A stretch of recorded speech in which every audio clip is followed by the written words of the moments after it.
올해 첫 주일 아침에 시편 2편을 교회적으로 함께 읽으면서 이 세상의 본질과 하나님의 메시아에 대하여 말씀드렸습니다.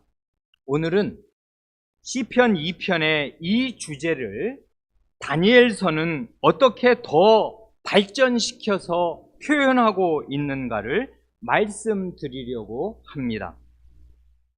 시편 2편과 다니엘서 2장, 7장을 붙여서 읽으면 큰 유익이 있겠습니다.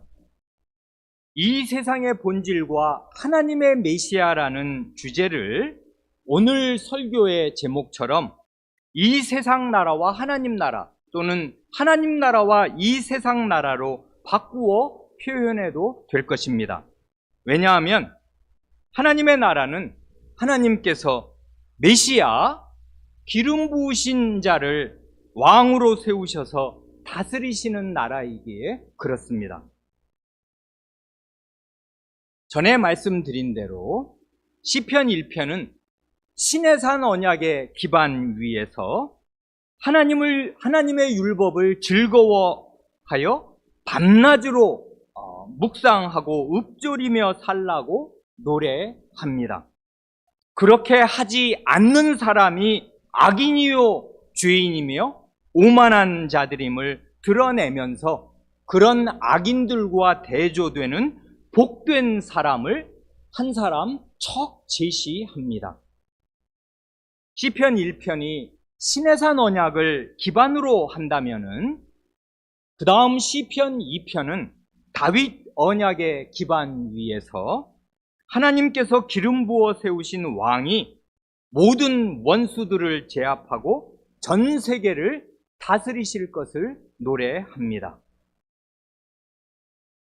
그러나 이 빛나는 다윗 언약을 받은 다윗 왕의 후손들과 온 이스라엘은 이 언약의 말씀을 온전히 믿지도 않았고 이 언약에 부합하게 살지도 않았습니다. 그 결과로 나라 전체가 무참하게 바벨론에 멸망해서 포로가 되었습니다. 나라가 망해서 온 나라 백성이 수천리 밖으로 끌려가서 이국 땅에서 노예로 산다는 것이 실로 심각하고 끔찍한 일이겠습니다마는 그에 못지않게 중대하고 심각한 문제가 무엇인가 하면 그러면 하나님의 언약은 어떻게 되는 것인가 하는 것입니다. 하나님의 언약은 하나님의 백성의 죄와 불순종으로 인해서 결국은 무산되고 마는 것이겠습니까? 다시 말해서 하나님께서 아무리 자신을 걸고 영원한 언약을 진실하게 하셨더라도 언약의 상대방인 언약 백성이 그 언약을 불신하고 끝내 불순종하면 영원한 하나님 나라를 약속하신 다윗 언약이나 그 언약을 노래한 시편 2편의 예언의 말씀, 곧 하나님의 말씀은 그대로 땅에 떨어지고 마는 것입니까? 그렇지 않고 하나님의 백성의 그 무섭고 무수한 죄악에도 불구하고 하나님의 나라가 기필코 이 땅에 수립된다면은 과연 그 하나님의 나라에는 어떤 사람들이 들어가는 것이며 그 하나님 나라의 성격은 이 세상 나라와 어떻게 다른 것이겠습니까? 그 점을 말씀드리고자 하는 것입니다. 오늘 본문으로 읽은 다니엘서 2장을 보면 바벨론 왕 느부갓네살이 꿈을 꿉니다. 그런데 이 꿈은 보통 꿈이 아니라 하나님께서 그 이후에 일어날 세계의 역사를 꿈을 통해 보여주신 것이었습니다. 그러니 이것은 하나님의 계시입니다. 하나님의 계시가 신약성경의 마지막 권인 요한계시록으로 완결되기 전까지는 구약시대와 신약의 그 신약성경이 정경이 확정되는 그 시기까지는 꿈이 계시의 도구로 쓰이기도 하였습니다. 그런데 중요한 것은 이것입니다. 하나님께서 바벨론 왕, 다름 아닌 바벨론 왕에게 곧 구약의 하나님의 나라인 이스라엘을 멸망시킨 장본인 그 백성을 포로로 잡아가서 노예로 부리고 있는 바벨론 왕에게 앞으로 될 일을 보여주셨다는 이 사실이 대단히 의미심장한 것 아니겠습니까? 이건 뭘 뜻하는 것인가 할 때 첫째로 바벨론의 군사력이 막강해서 이스라엘을 멸망시킨 것이 아니라 하나님께서 배교한 이스라엘을 징계하시는 도구로 바벨론을 쓰신 것뿐임을 보여주는 것입니다. 또한 둘째로 하나님께서는 그 백성의 죄와 실패에도 불구하고 큰 능력으로 여전히 이 세계 역사를 뜻대로 운행하시고 이 세상 나라들을 정복해 가시면서 마침내 이 땅에 하나님 자신의 나라를, 영원한 나라를 세우실 것을 보여줍니다. 이건 구약의 이스라엘과는 다른 나라가 될 것입니다. 그런데 과연 이 바벨론은 이 세상 나라를 대표합니다. 그래 성경의 마지막 권인 요한계시록 그 14, 16, 17, 18장 그 14장부터 18장까지에서 이 세상 나라의 대명사로서 바벨론이 8번이 나옵니다. 나올 때마다 아주 특징적으로 큰 성 바벨론, 견고한 성 바벨론이라 합니다. 그 8번 가운데 6번이 그 앞에 수식어가 붙는다고요. 이건 큰 성입니다. 무시할 수 있는 성이 아니에요. 거대한 성이고 견고한 성이라 그렇게 앞에 수식어가 거의 붙는단 말입니다. 정말 이 세상 나라는 세력이 크고 견고합니다. 무시할 수 있는 게 아니에요. 그래서 그렇기에 많은 사람을 미혹할 수 있습니다. 자기 권한 아래 그 무시무시한 세력과 판도 아래에 사람들을 꼭 묶어둘 수가 있다고요. 이 세상 나라를 우습게 볼 수가 없어요. 우리가 다 그 막강한 힘을 몸으로 느끼고 산단 말입니다. 그런데 중요한 것은 이 바벨론의 성격, 곧 이 세상 나라의 성격이 무엇인가 하면 그 18장을 보면 음행과 사치이고 다른 말로 바꾸어 말하면 도덕적인 타락입니다. 그래 18장 계시록 18장 2절을 보면 바벨론을 가리켜 한마디로 귀신의 처소와 각종 더러운 영에 모이는 곳이라 합니다. 하나님의 그 정결한 눈으로 보실 때 이 세상 나라는 귀신들의 처소입니다. 귀신들이 마음대로 휘젓고 다니는 세상, 그리고 더러운 영이 득식을 모여있는 곳입니다. 그래 그 도덕적 성격이 더럽습니다. 하나님이 이렇게 침뱉고 싶으실 그런 더러운 곳이란 말입니다. 이 세상 나라의 그 성격이라는 건. 그래 그 결국은 하나님의 맹렬한 진노로 심판을 받아 망하는 것입니다. 이게 14장, 16장, 18장에 그 바벨론의 최후 운명에 대하여 요한계시록의 성경의 맨 마지막에 기록할 때 이건 결국 이 세상 나라의 최종적인 운명이 무엇이고 그런 최종적인 운명을 받아 마땅한 이 세상 나라의 성격이 무엇인가를 적시하는 것입니다. 오늘 우리가 길게 본문으로 읽은 그 다니엘서 2장 가운데 28절, 29절을 보면 바벨론 왕 느부갓네살이 신상에서 장래일을 생각할 때 하나님께서 앞으로 될 일을 그에게 알려주십니다.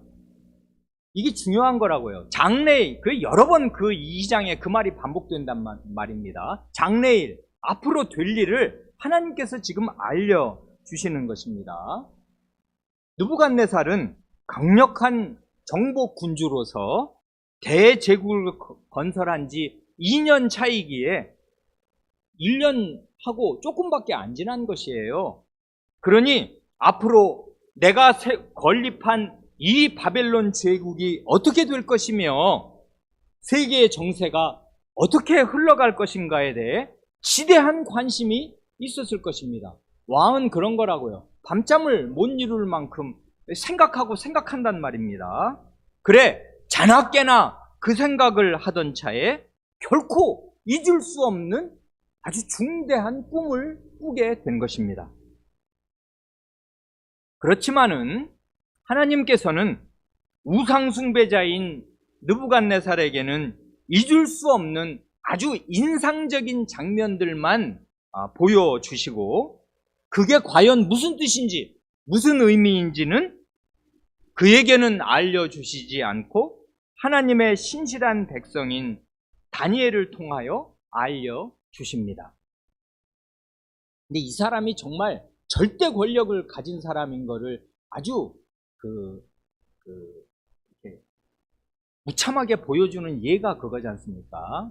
왕 옆에는 언제든지 모사, 지혜로운 사람들이 있게 마련이고, 박사, 술사들이 질비한 것인데, 그 나라에 네로라 하는 최고 두뇌들 아니에요? 그래, 박사들이 거기 다 모여 있는 중에 다 불러 소집을 해놓고, 내 꿈을 얘기하고 이 꿈을 해석하라 합니다.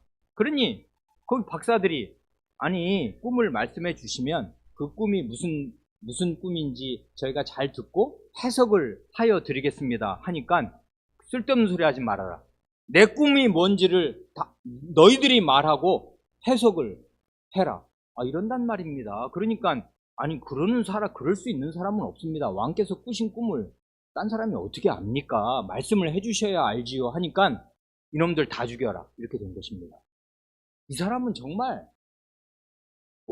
말이 법이고 사람의 그 귀한 거기 있는 사람들이 다 박사들이고 나라 전체의 정책을 수립할 때 그 모사로 쓸만한 사람들인데 자기 꿈을 말하지 못한다는 이유로 다 이것들은 쓸데없으니 다 잡아 죽이라 하는 것입니다. 그러니까 요즘 같으면 있을 수도 없는 일인데 절대 권력을 발휘하는 사람이었다고요. 그러니까 이 세상 나라 절대 권력의 그 무자비함, 무참함, 자기 마음대로 하는 거 이런 거를 이 사람이 그냥 다 하고 산 사람입니다. 그가 꾼 꿈이 뭐였는가가 다니엘의 입을 통하여 나타납니다. 그러니 그때까지만 해도 이 꿈의 정체를 아는 사람은 느부갓네살과 하나님의 계시로 알게 된 다니엘밖에 없는 것이었겠습니다.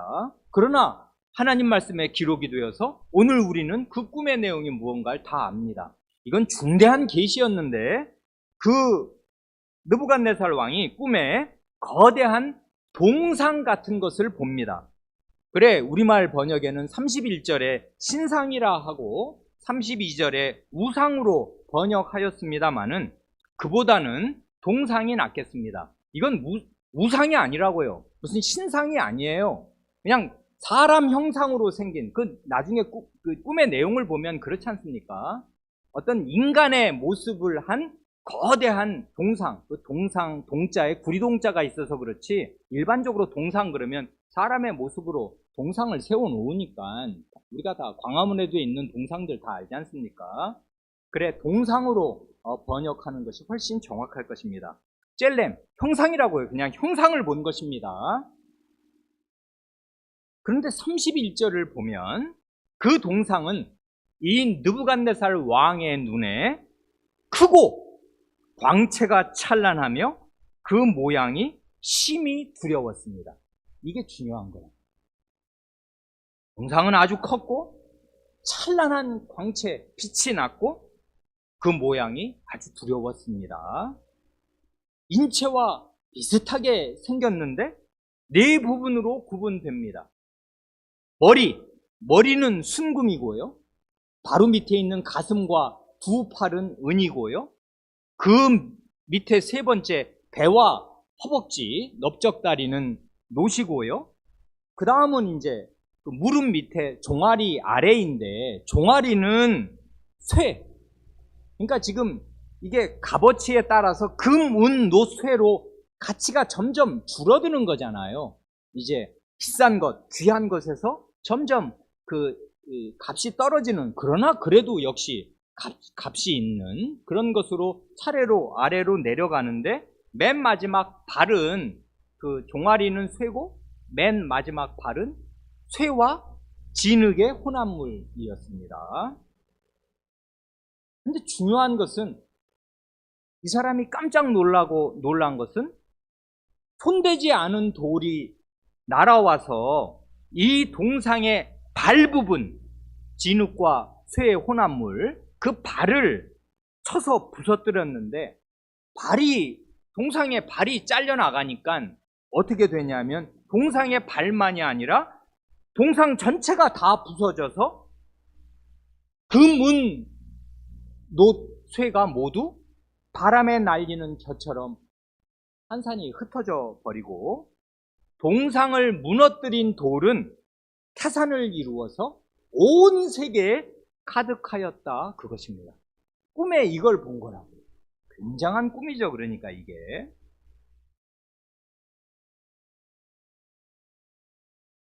거기 손대지 않은 돌이란 뜨이지 않은 돌인데, 돌은 뜨는 거지 않습니까? 큰 바위는 이게 뭐 작은 돌이 아니고 이 어마어마한 큰 바위 덩어리는 그걸 들 수가 없으니까 운반할 수 있는 것만큼 잘라야 되는데, 돌을 자를 수 있는 기구가 없으니까 옛날에는 구멍을 중간중간에 뚫고 나무 쐐기를 받고 물을 부어 놓으면 그 바위에도 결이 있어서 나중에 큰 바위가 이게 쩍 갈라져서 그만큼 운반하게 될 만한 덩이를 이루면 그거를 이제 어떤 식으로든 운반하는 거잖아요. 산 전체를, 그 돌산을 움직일 수는 없는 거니까 그런 식으로 돌을 뜬다고 하는데, 그러면 사람이 거기다가 이렇게 그 구멍을 파고 사람이 손을 대야 되는데, 이 돌은 희한하게 자기가 저절로, 사람이 손을 댄 적이 없는데 이게 돌이 뜨여가지고 날아와서 말하자면 이 신상이 아니라 동상의 발 부분을 쳤다, 그것입니다. 그게 중요한 것이지요. 하나님께서 다니엘을 통해서 느부갓네살에게 이 꿈의 의미를 알려주십니다. 이 동상의 네 부분은 장래에 될 일을 말하는 것인데, 곧 바벨론 제국을 포함해서 연이어 일어날 네 제국을 의미합니다. 그 쇠가 그것입니다. 그런데 마지막 네 번째 제국의 통치 시기에 하나님께서 영원한 나라를 세우실 것입니다. 그래, 실제 된 그 이후의 역사를 보면 그 네 제국이란, 그 노쇠에 해당하는 네 제국이란 바벨론이요, 금은 바벨론이요, 은은 페르시아요, 그 다음에 있는 노은 헬라요, 맨 마지막 쇠는 로마 제국입니다. 2장 44절이 우리에게 중요한데, 이 여러 왕들의 시대에 하늘의 하나님이 한 나라를 세우시리니 이것은 영원히 망하지도 아니할 것이요, 그 국권이 다른 백성에게로 돌아가지도 아니할 것이요, 도리어 이 모든 나라를 쳐서 멸망시키고 영원히 설 것이라 합니다. 하나님께서 마지막 철의 나라의 시대, 로마 제국의 시대에 영원한 나라를 이 땅에 세우시겠습니다. 로마 제국의 시대에 하나님께서 자신의 아드님을 메시아, 기름 부어 세우신 왕으로 세우셔서 영원한 하나님 나라를 세우실 것입니다. 이걸 그렇게 되기 몇백 년 전 이 포로로 잡혀간 바벨론의 포로로 잡혀간 그 시대에 느부갓네살 왕, 포로가 되게 한 장본인인 그 왕과 포로로 잡혀간 다니엘에게 보여주신 것입니다. 근데 또 하나 주목할 중요한 사실은 우상숭배자인 이 정복군주 느부갓네살 왕의 눈에는 이 세상 나라와 하나님의 나라가 어떻게 보였는가 하는 것입니다. 우상숭배자의 눈에는 이 세상 나라가 인간의 모습에 가까울 뿐 아니라 그래 사람 모습을 하고 있어요. 이 동상이. 그리고 찬란하게 빛나고 무시무시한 세력을 가지고 있습니다. 압도됩니다. 영광과 세력에 압도된다고요. 사람이. 그 왕도.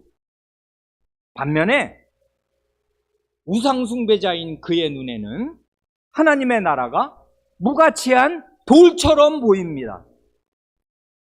그래서 하나님 나라가 온 세상에 가득한 모습이 그냥 돌천지로 보였습니다.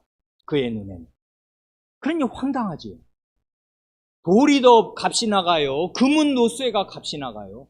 돌은 무가치하단 말입니다. 근데 어떻게 이 무가치한 것이 이 귀하고 대단한 거를 싹 다 무너뜨리고 온 세상을 돌바닥으로 만드냐. 이게 뭐냐.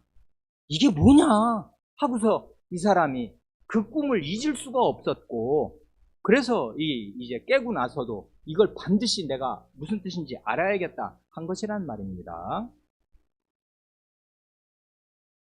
오늘 두 번째 본문으로 길게 읽은 다니엘서 7장을 보면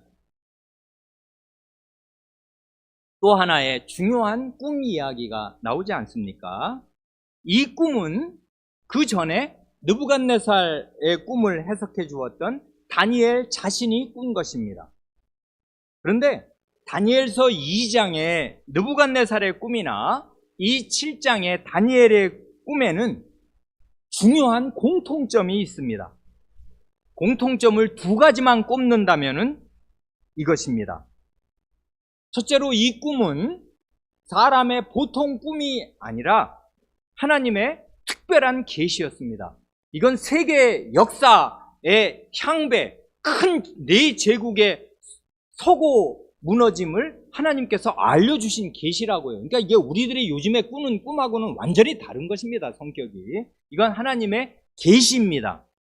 둘째로 이 두 사람의 꿈은 결국 같은 내용을 담고 있는 거지 않습니까? 즉 바벨론 제국 이후에 세계 역사가 어떻게 전개될지를 미리 보여주시는 것입니다. 곧 바벨론 뒤에는 페르시아가 일어날 것이고 그 다음에는 알렉산더 대왕의 헬라 제국이 일어나며 그 다음에는 로마 제국이 온 세계를 지배할 것인데 그 로마 제국의 때에 하나님께서 영원한 자신의 나라를 이 땅에 건설하신다 그것입니다.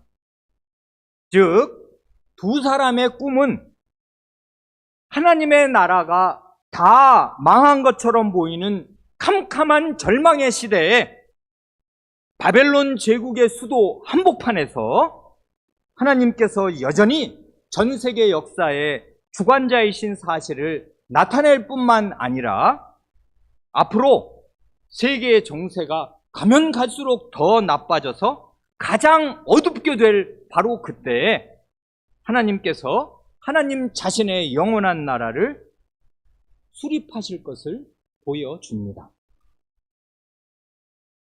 그런데 느부갓네살의 꿈과 다니엘의 꿈 사이에는 아주 중요한 차이점도 있습니다. 그게 뭐냐 하면 두 사람이 앞으로 일어날 똑같은 현실을 바라보는데 정반대의 시각으로 상반된 관점으로 바라보는 것입니다.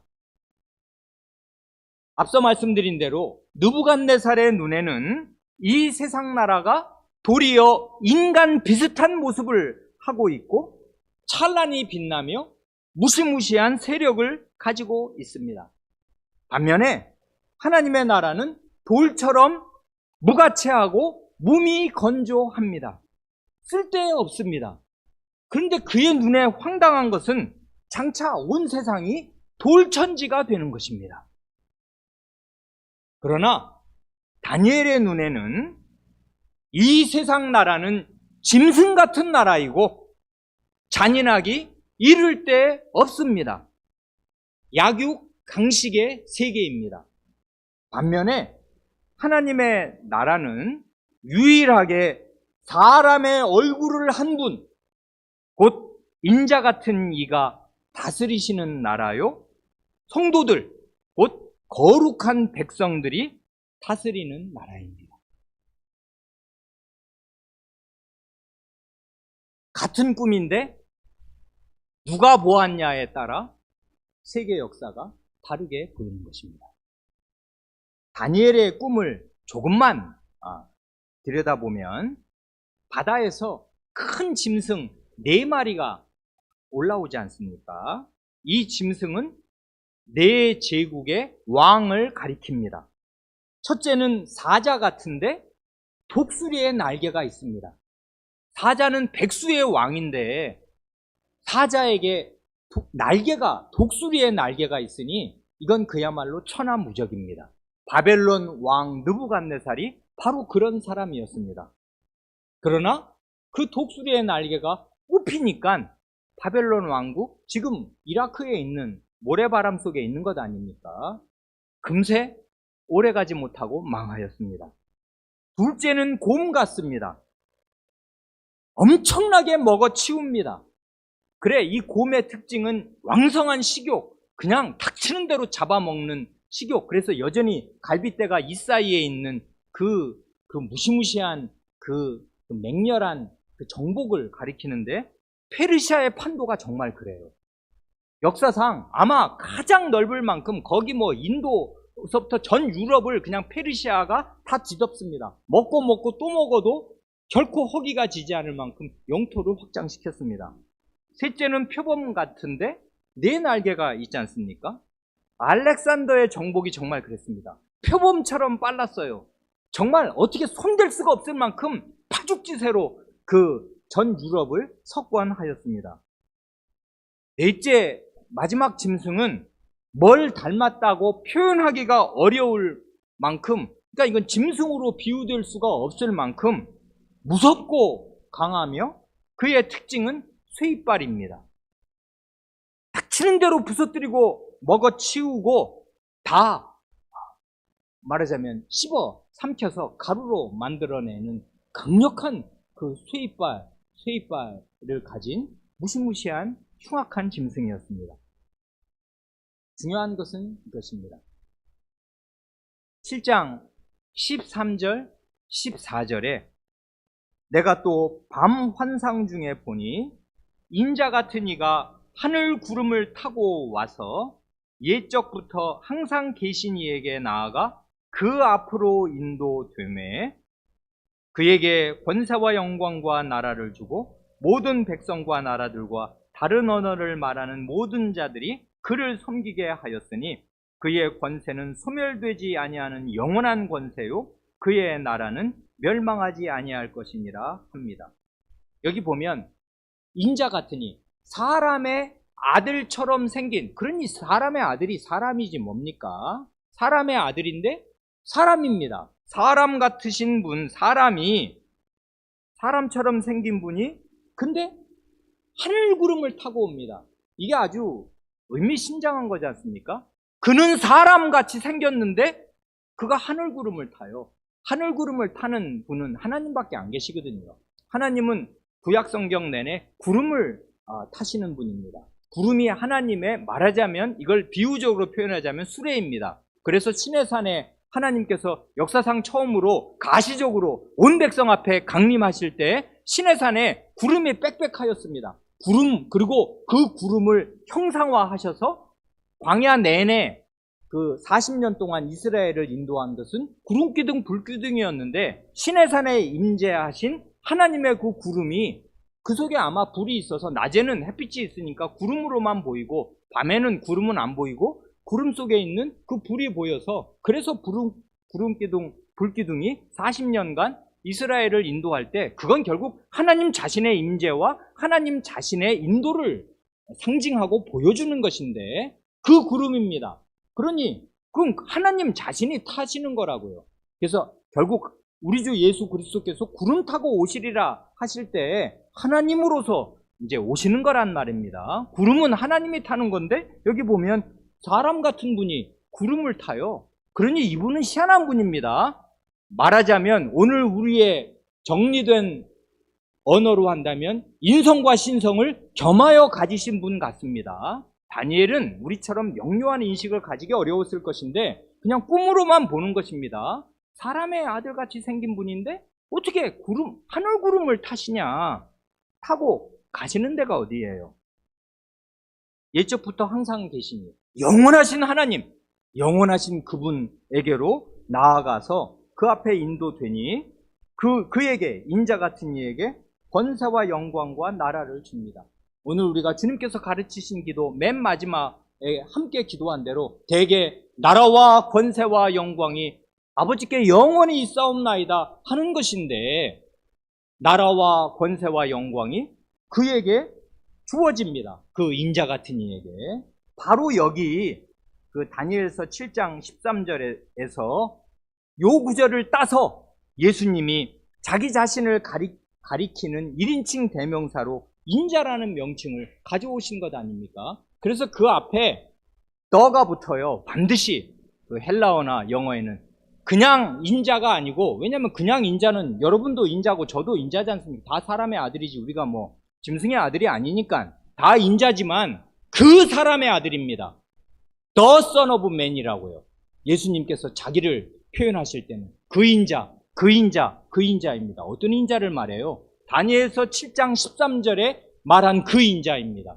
그런데 그게 다른 사람들의 눈에는 그게 뭐 거부감 없이 들린단 말입니다. 내가 죄를 사하는 권세가 있다 이러면은 당장 반발이 쏟아질 것인데, 인자가 죄 사하는 권세가 있다든지 이런 말을 하면 사람의 아들이 죄 사하는 권세가 있어? 그것도 누구야? 하면서 생각이 복잡해지고 이렇게 희미해지면서 생각이 있는 사람은 더 그 말을 주의하게 할 만한 그런 1인칭 대명사를 주님께서 이 다니엘서 7장 13절에서 가져 중요한 질문을 드리고 싶습니다. 영원한 권세, 영원한 나라를 누가 받는 것입니까?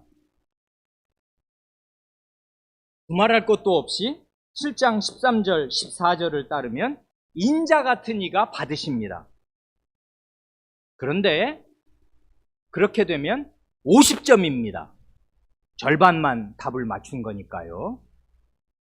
그 뒤를 더 읽으면 아주 신비한 일이 있는데, 인자 같은 이가 이 나라와 권세와 영광을 받았다는 말은 한 번밖에 안 나오는 반면에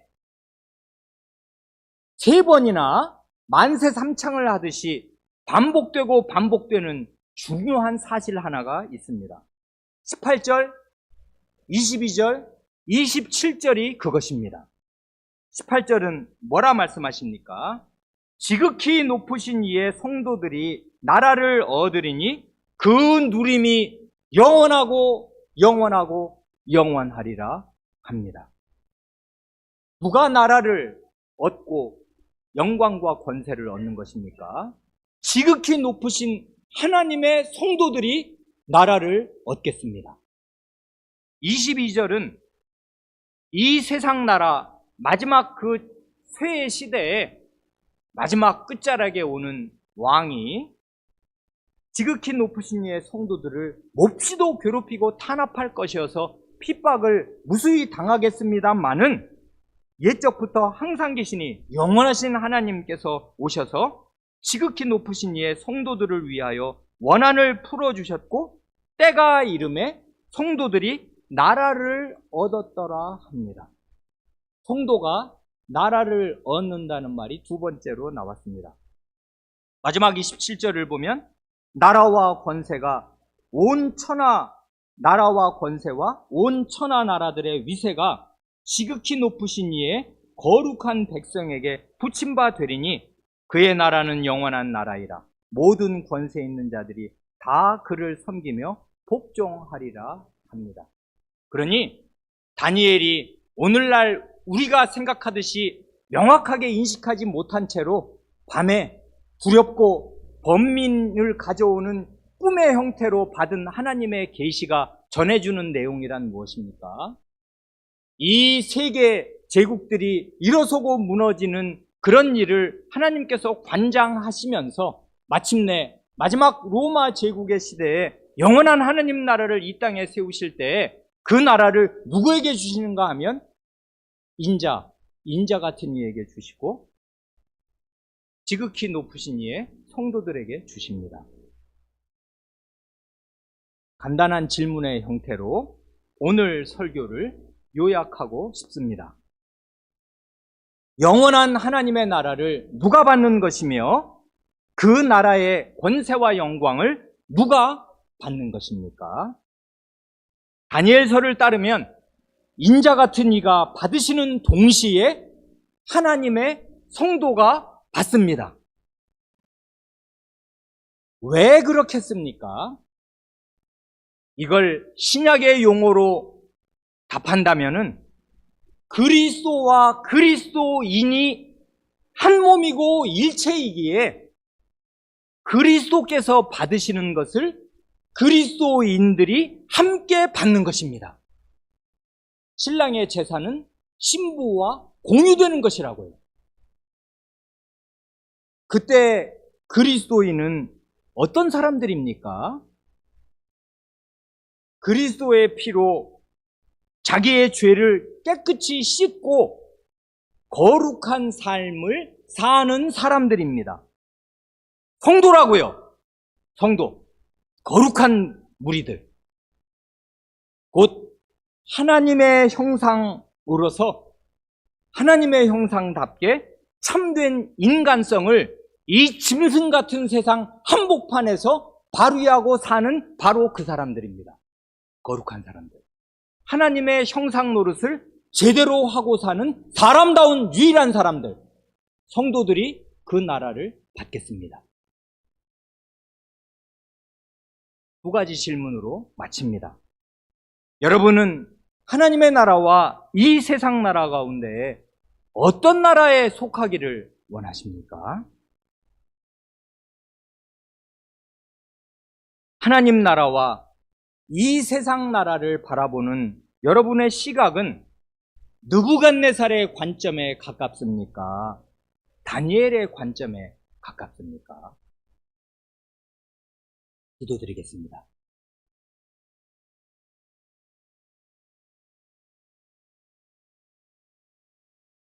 하나님 아버지,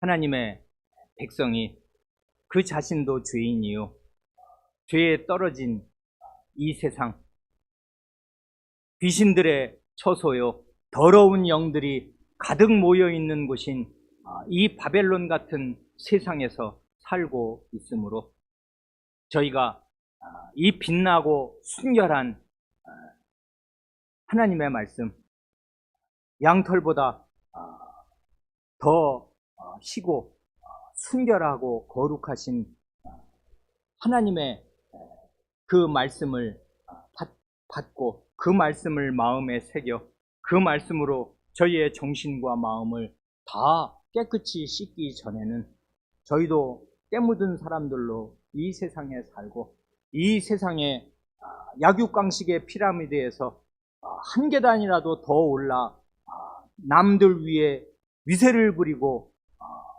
남들을 지배하며 남들 위에 군림하는 자리에 가서 좋은 대학, 좋은 직장, 좋은 아파트, 좋은 차를 모는 것이 그의 소원이 되고 그런 짐승 같은 소원과 짐승 같은 마음을 품고 짐승 같은 세계에서 살 뿐인 줄로 아옵니다.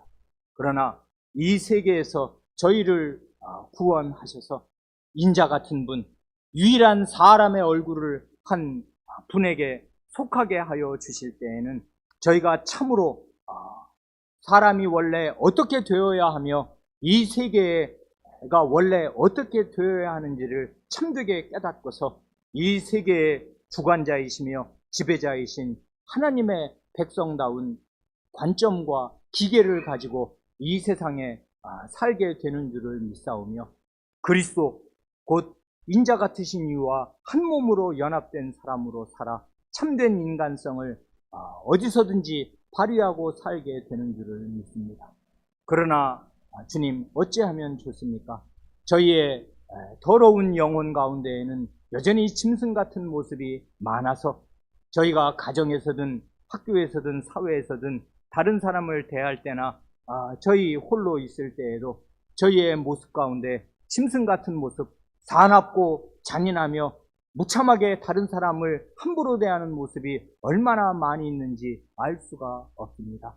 오직 하나님의 이 정결한 말씀으로 저희를 씻어주시고 성신께서 날마다 저희를 새롭게 하여 주셔서 하나님 나라 백성다운 사람의 자태가 저희 속에 나타날 수 있게 하여 주시고, 그리하여 저희가 이룬 가정과 저희가 소속된 이 교회가 하나님 나라의 속성을 천연히 드러내어서 의와 평안과 기쁨이 있는 나라가 될 수 있게 하여 주시기를 구합니다.